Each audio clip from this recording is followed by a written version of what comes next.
Is a very special episode with one of my close friends, Ashley Brundage. Let me just tell you what you hear in the stories that she tells today is so real, it's raw, it's vulnerable. She is somebody that goes deep and she wears her heart on her sleeve. You're going to feel it, you're going to see it, you're going to see the passion, and you'll really be able to ask yourself today, am I an empowered leader? Let me just tell you a little quick fact about Ashley. She was seeking employment at a major financial institution. She overcame harassment, discrimination, homelessness to empower her differences.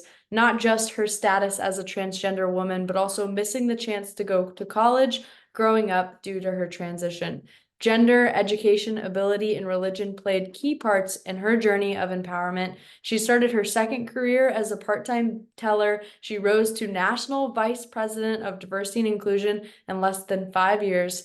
She captured this four-step process that we're going to talk about in today's episode of using empowerment to cultivate change. You can find it in her new book and her leadership course, both called Empowering Differences. You're going to love this episode. We really dive in to the process of how she's experienced so much change and difficult challenges to be the empowered leader that she is today. And I know it's going to help you in your journey as a leader. So I want you to just hone into today's episode. And I can't wait to share this guest with you. All righty, welcome to the FeelSwell Cultures podcast. I'm so excited because not only today do I have a wonderful person to interview, it's a very close friend of mine, and she's pretty amazing. So you're really going to love just everything that we're going to talk about today, especially around empowerment, how you as a CEO, people leader, HR professional can really tune into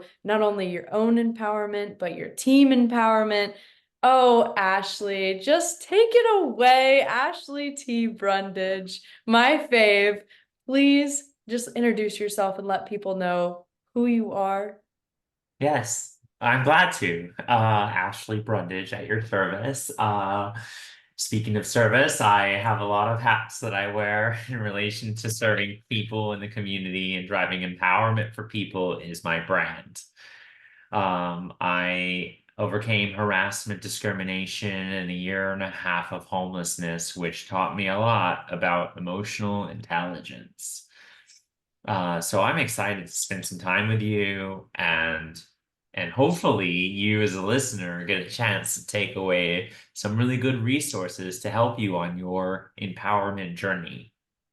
Well, Ashley, can I ask you this? When you were going through and experiencing, I mean, just the harassment, homelessness, did you ever think, wow, one day I'll be talking about empowerment? Like, what was that journey, that moment where, you went from feeling maybe the most broken, lowest point of your life to where you are today? And I mean, if you spend even 5 minutes with Ashley, you'll feel like you're on top of the world. She's got the most energy that I've ever experienced. So how did you, take that experience, your stories, and go to Yeah. this place that you are today? Because it's very different.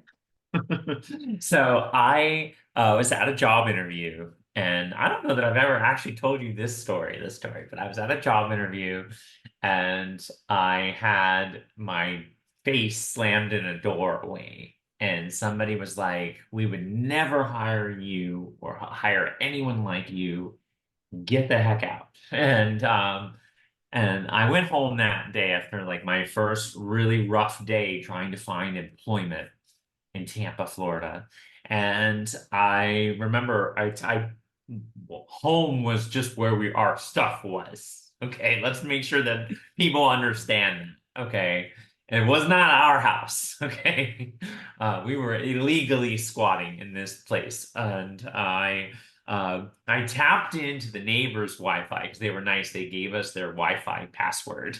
And and I went on the computer and I typed in how to overcome obstacles.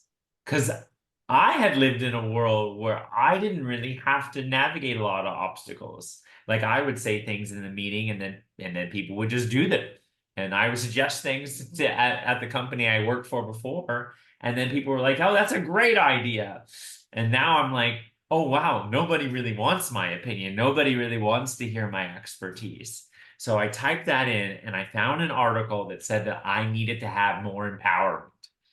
And then I was like, okay. So then the next thing I typed in, what is empowerment?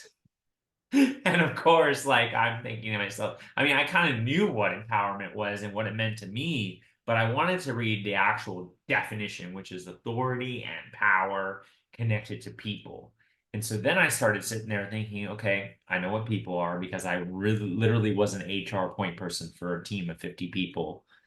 But authority and power are very much like, depending on who you ask, you get a different answer. Mhm. And that's what kind of prompted me to want to do research on empowerment because I really wanted to get to the crux of what is authority and what is power and how those things are different to people around the world. And that's what kind of led me down this path of utilizing my empowerment research, doing the research, but then realizing that most of what I found from my research was like literally about empowerment, was about self-confidence and having the ability to exist. And I'm glad to take us down a tangent down that pathway, but I want to give you a chance to say something. No, it's just, I mean, the story of like literally getting on the computer, using someone else's Wi-Fi. I mean, that in itself, is that empowerment that someone said, "Hey, you can use my Wi-Fi," right? There's so many different forms of empowerment. And not to mention, I mean, Ashley does this amazing thing every year, and she takes people on something called the Voyage of Empowerment. And I've actually gone. And it was so incredible, one of the most life-changing experiences, because that is what empowerment is about. One of the things that she does really well is she has scholarships for people to come that wouldn't normally be sitting at those tables, those sessions, through the education that she provides to be able to be there. And I think empowerment, like through us talking about this, I mean, it has looked very in very different ways. Like, can you give some extreme examples of what empowerment can look like on a day to day? I mean, from even someone saying, use my Wi-Fi, or here's the information to this website that's really helpful. Like, what can that look like from a person to person, but then also for yourself? Oh my gosh. Let's see. Like, following people on social media is a form of empowerment. Retweeting or resharing or reposting, whatever platform you're using, anything that someone says is amplification, which can be empowerment. I'm a big fan of garnering around emotional intelligence resources. So making sure that someone's connected to wellness, making sure someone's connected to a medical profession, or maybe you know someone that offers some of those kinds of services for people. That's a great way to drive empowerment for someone. I give away a resource to everybody who wants to have a start towards their empowerment journey. If you go into the show notes here on the podcast, you'll be able to find the link. But at empoweringdifferences.com is where you can actually click the self-assessment tab. You type in your name and your email address, and then there you can actually download our 21 question self-assessment empowerment self-assessment questionnaire. The questionnaire is specifically designed to help you garner more emotional intelligence because step one in your empowerment journey is to know yourself. And knowing yourself is so hard and it's so underrated. People think, "Oh, I know I'm Ashley or whatever, and I'm listening to this chick on this podcast here, and she's like talking about all this stuff, and I already know." Okay, that's fantastic, but I want you to really memorialize it of what it is that you actually know about yourself so that way on January 2027 you can click the button and see exactly what you wrote about yourself to self-reflect on that day that you had filled this out. And there, you're going to acquire the most powerful thing that you've ever thought about ever acquiring in your empowerment journey, and that is self-actualization. In order for you to acquire self-actualization, you have to be able to see the change that you've navigated around your own perspective of what is empowerment or how you're empowering other people in the planet. Yeah. So on this podcast, we talk a lot about FeelSwell cultures, right? What it means to have this culture where you want to show up in, where you're excited to go to work to. And I think for the leaders listening to this episode, how we talk about how underrated it is to know yourself. I mean, that's the first one. Can we go back to your story and your journey and what was it like to actually know yourself? I mean, how challenging, right, to know yourself when people are slamming doors on you and you're wondering like, what is my worth? Who am I? And I think for people to think about in their own journey, like how they can, as a leader, know themselves even more so they can continue to develop the people around them. Yeah. I mean, I think that, well, I mean, like for me personally, it was gaining enough confidence to exist in society to fight against the societal structure or societal norms. Every day, someone can just do exactly what they think society tells them they should do, and then you're gonna be like sheep, right? Like literally you just do exactly what you're supposed to do. And that's not necessary. Like literally where you can stand out and be yourself, you're just gonna be so much more attractive to a potential employer or attractive to wanting to have them have someone grow in their career. And I had to really position myself differently in order to get a job. Like I dumbed down my resume to get hired as a part-time bank teller, even though I had a bunch of management experience. I mean, I worked one career before that, working 12 years in the restaurant industry. And and so I was literally like I had a pretty good resume, and yet I had to dumb down my resume because I was tired of facing the kinds of questions that people weren't comfortable. They weren't seeing the inherent value that I was going to bring to an organization in the kind of role that I was applying for.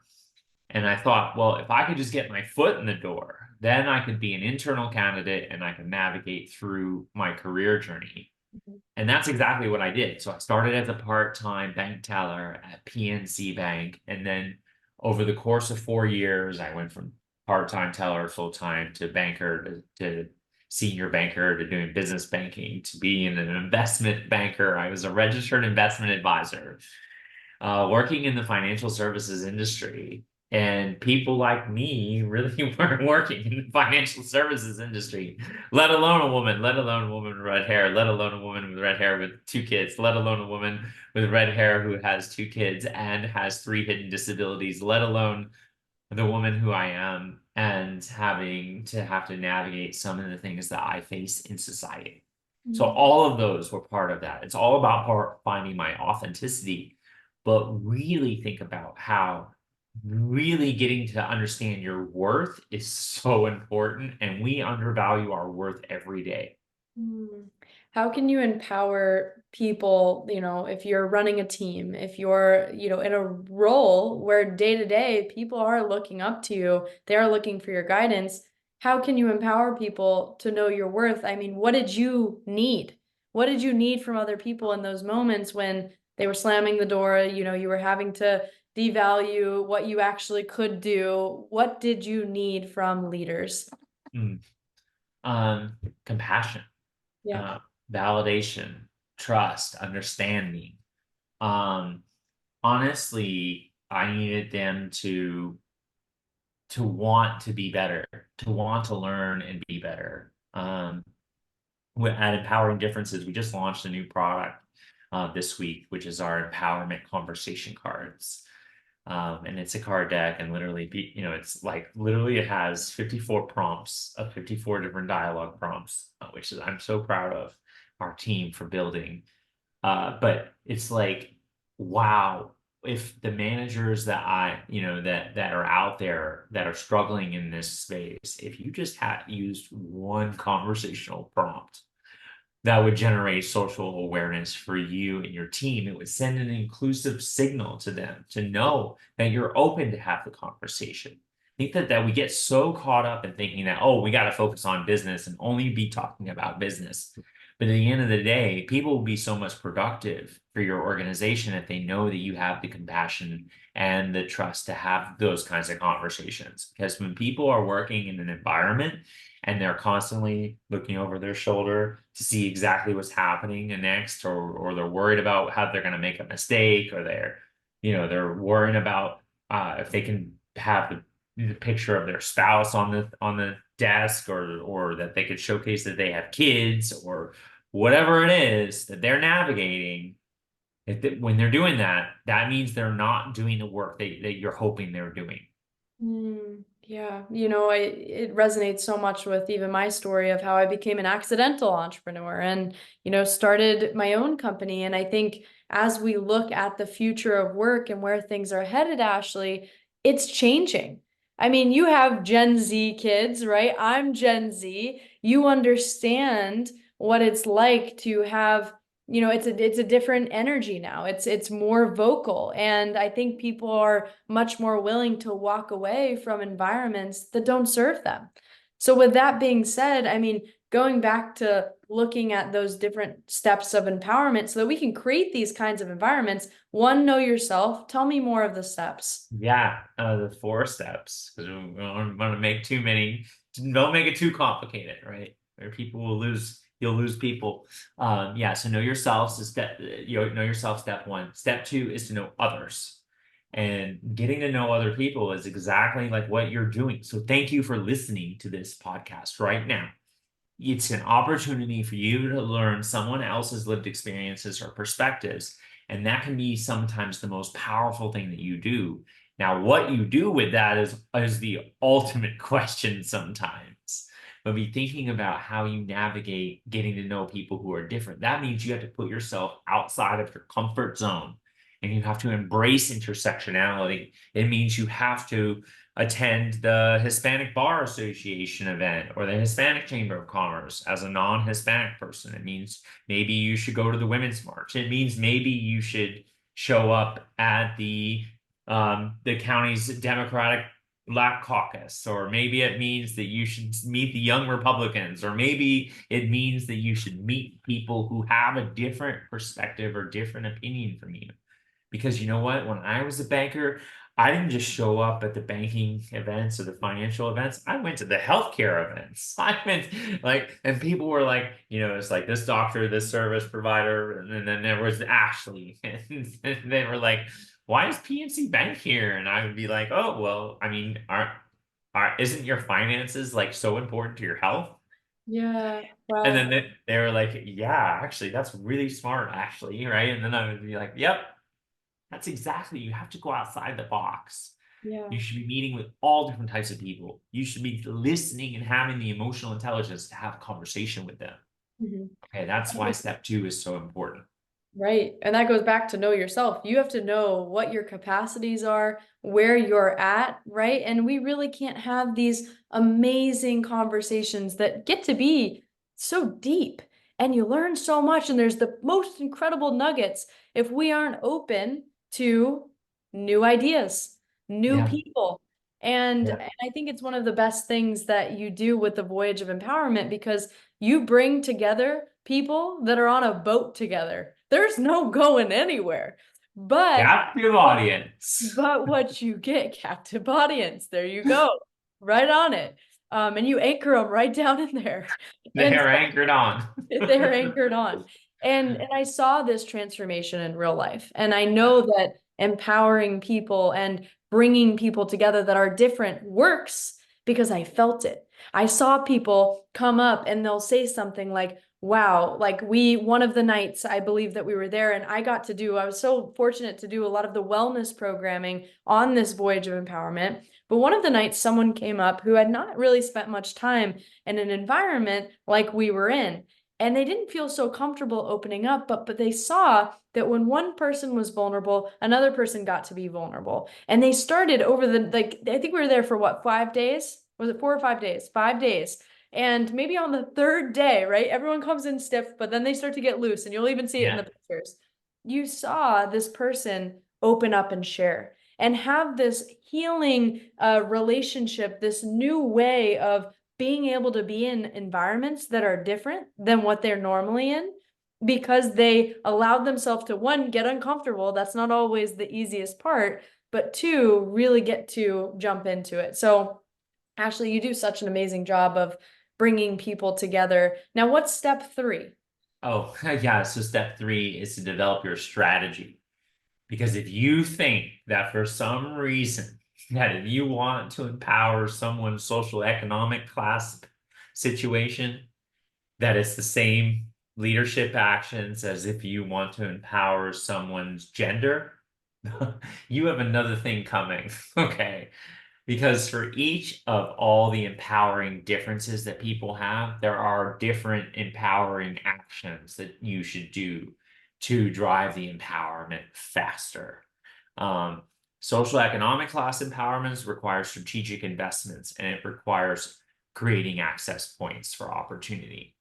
But for gender empowerment, we need to do a better job of doing inclusion and educate as the top actions. So that's how the program really works, is by helping people build a strategy. So if you're listening right now and you want to have an opportunity to know exactly what differences and actions you should be focusing on, aka your intersectionality, then send me a note, send me a message, and we'll give you access to our platform where you can take the Empowering Differences live survey tool, which is 90 seconds. It's pretty quickly. You just answer 10 questions with 10 numbers, and then we'll spit out a report for you.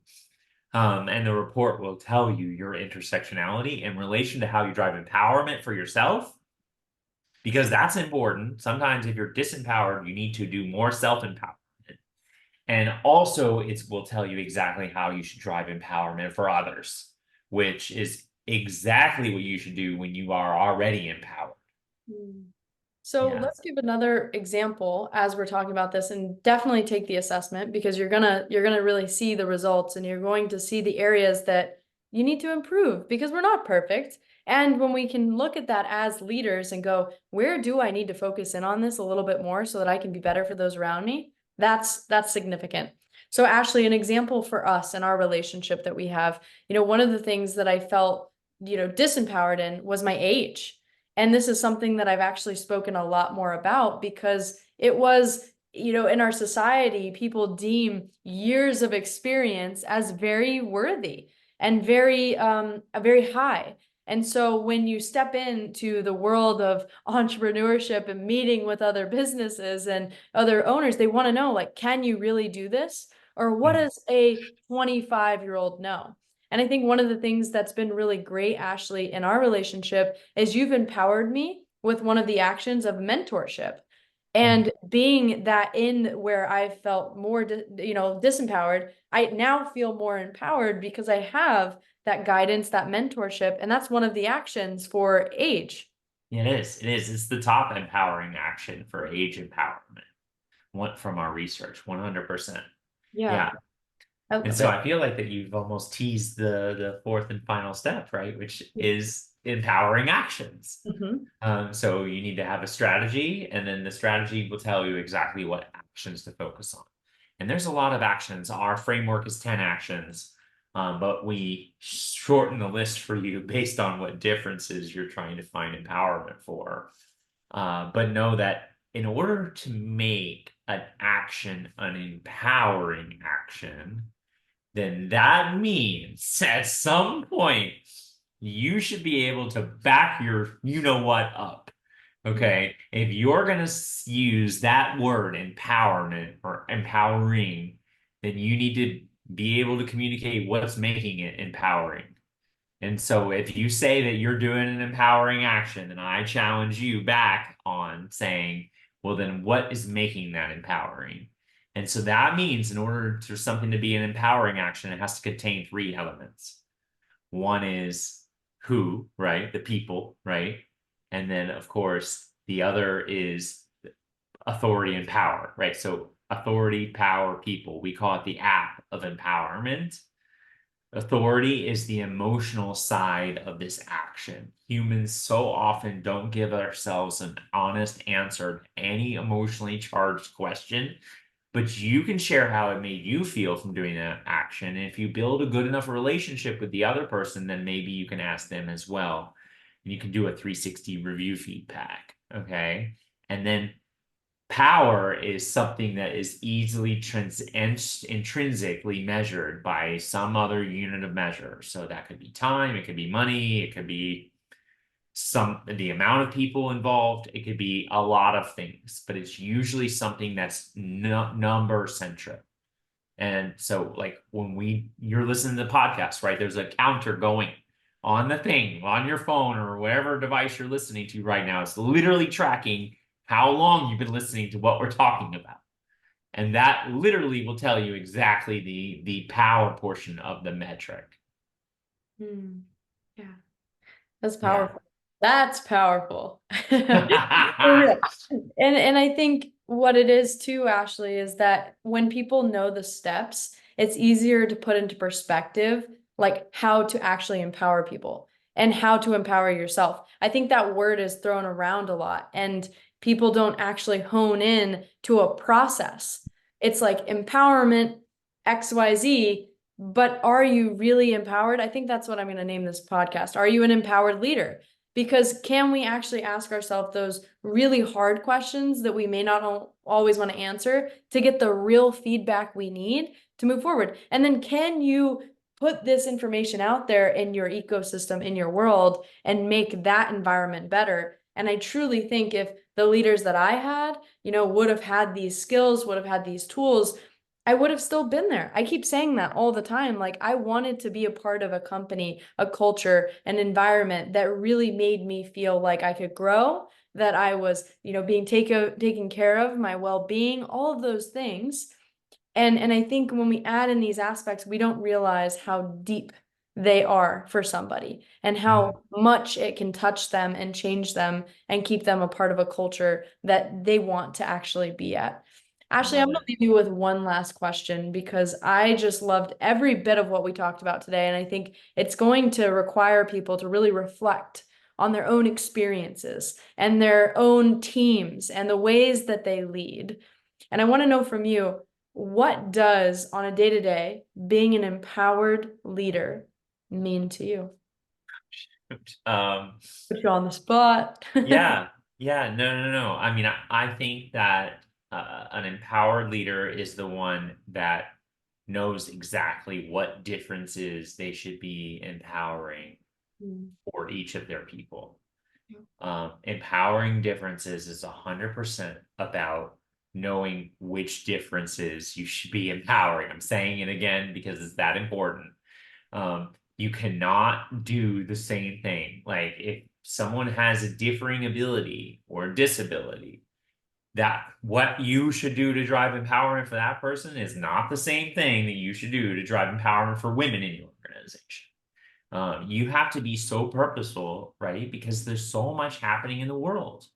And you have to look at equity, you have to look at diversity, you have to do inclusion, you have to do all these things. You're being tasked to do so many things. So empowered leaders have enough emotional intelligence to look at each situation and each person and know that it's a different leadership action based on the person's intersectionality.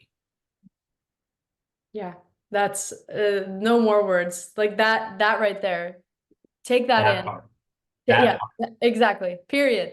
Take that in and soak it up because for those that are, going in the midst of it right now, and there's so many things happening. If you can just hone back into that piece and know about yourself and the emotional intelligence and go back to the 4 steps and just follow that process. And it's repeatable every single day, every situation. And to have something to fall back on, you're going to be just fine. You'll be just fine. Ashley, I so appreciate you sharing your story, your journey, everything that you've gone through that's led you to have this wisdom that is so deep. Like, I'll look at you sometimes and we just know. Like, you just know, right? And you can read a room because you've been the outsider, you've been the person that's looked in and seen how people respond, react.